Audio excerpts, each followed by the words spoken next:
ઉમરગામ તાલુકા પંચાયત કચેરીના સભાખંડમાં આજરોજ ધારાસભ્ય રમણભાઈ પાટકરના અધ્યક્ષના હેઠળ તાલુકા વિકાસ અધિકારીની હાજરી વચ્ચે વિકાસના કામોની સમીક્ષા બેઠકનું આયોજન કરવામાં આવ્યું હતું। આ બેઠકમાં અધિકારીઓની હાજરી વચ્ચે ઉમરગામ તાલુકાના સરપંચોનો અભિપ્રાય જાણવાના કરેલા પ્રયત્નોમાં સરપંચોએ ભરી વેદના સાથે રજૂઆત કરવી પડી હતી।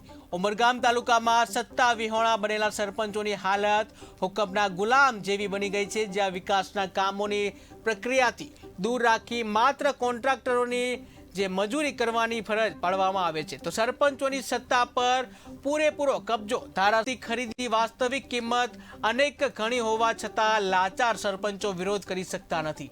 સરકારી આવાસની મંજૂરીની યાદી સરપંચોને આપવામાં આવતી નથી। મનરેગા યોજનામાં ગ્રાન્ટના અભાવે છેલ્લા 2 વર્ષથી ઉમરગામ તાલુકાના કામો થયા નથી, જે બાબતનો પણ સરપંચોએ બળાપો ઠાલવી ધારાસભ્ય રમણભાઈ પાટકરની સરપંચોને દબાણમાં રાખવાની નીતિને ઉજાગર કરી હતી। ઉમરગામ તાલુકાના સરપંચોએ આજરોજ ઠાલવેલી આક્રમક વેદનાથી ધારાસભ્ય રમણભાઈ પાટકરના માથે પસીનો આવી જવા પામ્યો હતો। સરપંચે કોઈ અમને અહીંયા ઉભરો ઠાલવ્યો જ નથી। રજૂઆત કરવા માટે અમે જ્યારે મોકો આપ્યો છે ત્યારે વહીવટી બાબતની અંદર ઘણા બધા એવા પ્રશ્નો ઉપસ્થિત થતા હોય છે। અગર તો ટેકનિકલ નોલેજ નથી કે કામ મંજૂર થયું પછી એ કામ મંજૂર થયું પછી કઈ રીતે આપણે કરવું છે, તો કામ મંજૂર થાય એટલે જવાબદારી ટેકનિકલ એસોની આવે। એસો જે કામ મંજૂર થયેલું છે ત્યાં સ્થળ પર એ કામ બરાબર છે કે મેં જોઈ લઈ, પછી ટીએસ આપે, ટીએસ આપ્યા પછી એસ્ટિમેટ બને, અને એસ્ટિમેટ બન્યા પછી સરપંચોને કે તલાટીને સૂચના આપવામાં આવે કે આ તમારું કામ મંજૂર થયેલું છે। એમાં જવાબદારી તલાટી અને સરપંચની પણ છે કે તાલુકા વિતરણ અધિકારી જવાબદારી છે એમની પાસેથી એમની માહિતી આખી લઈ જવું જોઈએ, એસ્ટિમેટ પણ લઈ જવું જોઈએ।